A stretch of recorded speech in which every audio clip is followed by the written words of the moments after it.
திரு விஜய் அவர்கள் தமிழக முதலமைச்சராக பதவியேற்ற முதல் நாளே அவர் சொன்ன விஷயம், முந்தைய திமுக அரசு கஜானாவை காலி பண்ணிட்டு போயிட்டு, எனக்கு வாக்குறுதிகளை நிறைவேற்றுறதுக்கான பணம் என்கிட்ட இல்லை, எனக்கு கால அவகாசம் தேவை.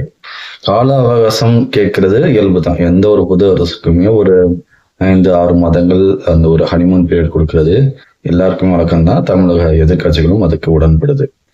ஆனா கஜானா காலி முந்தைய அரசு காலி பண்ணிட்டு போயிட்டாங்க, அப்படி அதுவும் 10 லட்சம் கோடி கடன் வச்சுட்டு போயிட்டு இருக்காங்க அப்படின்னு சொல்றது என்பது உண்மையா அதை பார்க்கணும்.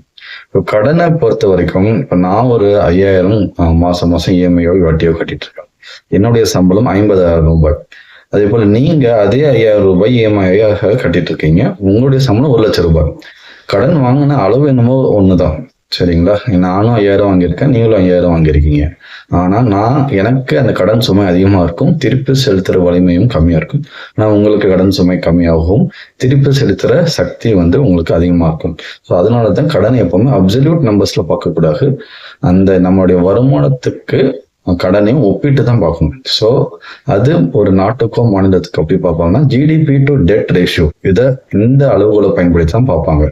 ஸோ அது போல தமிழ்நாட்டோட மொத்த ஜிடிபியில திமுக அரசு ஸ்டாலின் அரசு 2021 பதவி இருக்கும்போது 27% ஜிடிபி டு டெட் ரேஷியோ இருந்தது.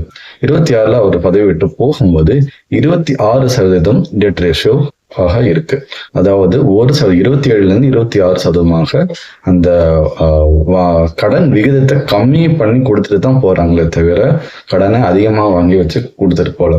பினான்சியல்ஸ் கமிஷன் ரெக்கமெண்டேஷன் படி ஒரு மாநிலத்தோட கடன் விகிதம் ஜிடிபி டு டெட் ரேஷியோ 30% உள்ள இருக்கணும். ஸோ தமிழ்நாட்டோட ஜிடிபி டெட் ரேஷியோ 26%. ஸோ 27% 26 குறைச்சி கொடுத்துட்டு ஃபினான்ஷியல் கமிஷன் ரெக்கமெண்டேஷன் படியும் கூட தமிழ்நாட்டோட எக்கனாமிக் டெட் ரேஷியோ ஒரு ஹெல்தியான லெவல்ல தான் இருக்கு. ஸோ இப்படி கொடுத்துட்டு போனதுக்கு அப்புறமும் கூட இந்த என்ன நிலைமை, என்ன ஜிடிபி டெட் ரேஷியோ, எவ்வளோ கடன் இருக்கு எல்லாமே பிப்ரவரி மாசம் பட்ஜெட்ல உங்களுக்கு தெரிய வந்தது. அதுக்கப்புறம் தான் நீங்க மேனிஃபெஸ்டோ ஏப்ரல் மாசம் விடுறீங்க. ஸோ அதெல்லாம் தெரிந்ததுக்கு அப்புறம் தான் உங்களோட வாக்குறுதிகள் கொடுக்குறீங்க. ஸோ இப்போ எனக்கு வாக்குறுதிகள் நிறைவேற்றுறதுக்கு பணம் இல்லை, முந்தைய அரசு எல்லாத்தையும் காலி பண்ணிட்டு போயிட்டாங்க, என்னால வாக்குறுதி நிறைவேற்ற முடியாது அப்படின்னு சொல்றது மிக மோசமான மக்களை ஏமாற்றம் செய்யும்.